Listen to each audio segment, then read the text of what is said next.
தேவையான பொருள் மைதா, பவுடர் பண்ண சுகர், உப்பு, பேக்கிங் பவுடர், கொஞ்சம் ஸ்ப்ரிங்கிள்ஸ், மெல்டட் பட்டர், பால், வெனிலா எசன்ஸு. ஸோ இந்த இன்க்ரீடியன்ஸை நம்ம ரெண்டாக பிரிச்சுக்கலாம். ஒன்று வந்து ட்ரை இன்க்ரீடியன்ஸ், இந்த 5 பொருளும், இந்த 3 பொருளும் வெட் இன்க்ரீடியன்ஸ். ஸோ முதல்ல ட்ரை இன்க்ரீடியன்ஸோட இந்த வெட் இன்க்ரீடியன்ஸை நம்ம மிக்ஸ் பண்ணணும். ஸோ அதுக்கு நான் இங்கே ஒரு 300 ml பவுல் எடுத்திருக்கேன். ஆக்சுவலாக நான் கொடுத்துருக்க அளவு வந்து 200 ml பவுலில் செய்யக்கூடிய மக் ரெசிபி. பிகினஸாக இருந்தால் உங்களுக்கு மிக்ஸ் பண்ணுறது கஷ்டமாக இருக்கும், அதனால் நான் 300 mlக்கு உள்ள மக்கு எடுத்திருக்கேன். ஸோ இப்போ நம்ம ஒன்று ஒன்றா மிக்ஸ் பண்ண ஆரம்பிக்கலாம். முதல்ல மைதா எடுத்துக்கலாம்.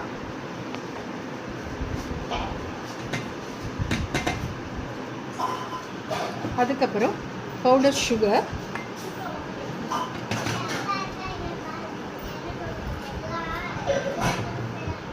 அதுக்கப்புறம் சால்ட், பேக்கிங் பவுடர். ஸோ இப்போ இந்த 4 பொருளையும் நம்ம ஈவனாக மிக்ஸ் பண்ணிக்கணும். ஸோ இந்த மாதிரி மிக்ஸ் பண்ணிக்கோங்க.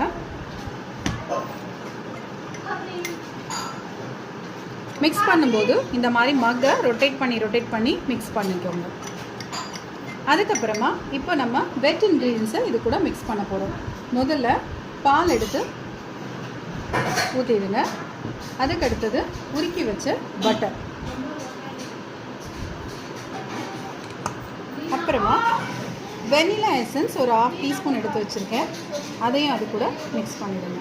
ஸோ முதல்ல ஸ்லோவாக மிக்ஸ் பண்ணுங்கள், ஏன்னா மாவு வந்து செதறும்.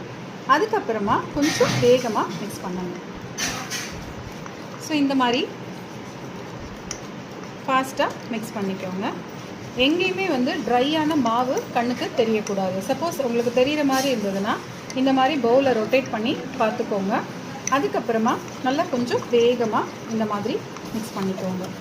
ஸோ எல்லா பொருளுமே வந்து ஈவனாக உங்களுக்கு மிக்ஸ் ஆகிருக்கணும். ஸோ ஏதாவது மாவு அடியில் இருக்குன்னா இந்த மாதிரி லேஸாக இப்படி ஸ்க்ராப் பண்ணி பார்த்துக்கோங்க. ஸோ எனக்கு தெரிஞ்சு எல்லா மாவும் மிக்ஸ் ஆகிடுச்சு. இப்போ நல்லா இன்னும் ஒரு வாட்டி நல்லா மிக்ஸ் பண்ணி விட்டுக்கோங்க. அதுக்கப்புறமா ஸோ உங்களுடைய பேட்டர் ரெடி. பேட்டர் எடுத்து ஊற்றும்போது இந்த மாதிரி ஃப்ளோயி கன்சிஸ்டன்சியில் அது இருக்கணும்.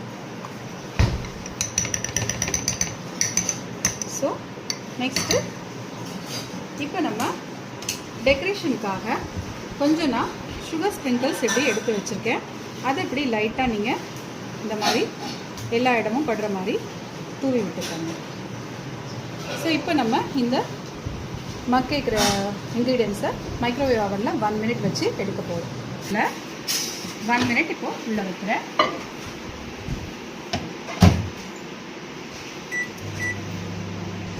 ஸோ இப்போ 1 minute ஆகிடுச்சு. நம்மளுடைய மக் கேக் எப்படி இருக்குன்னு பார்க்கலாம். ஸோ பாருங்கள், ரொம்ப அழகாக வந்துருக்கு. இப்போ நம்ம இந்த மக் கேக்கை 1 நிமிஷம் ஆற வச்சுட்டு அதுக்கப்புறம் நீங்கள் பரிமாறுங்க. ஸோ 1 நிமிஷம் ஆயிடுச்சு.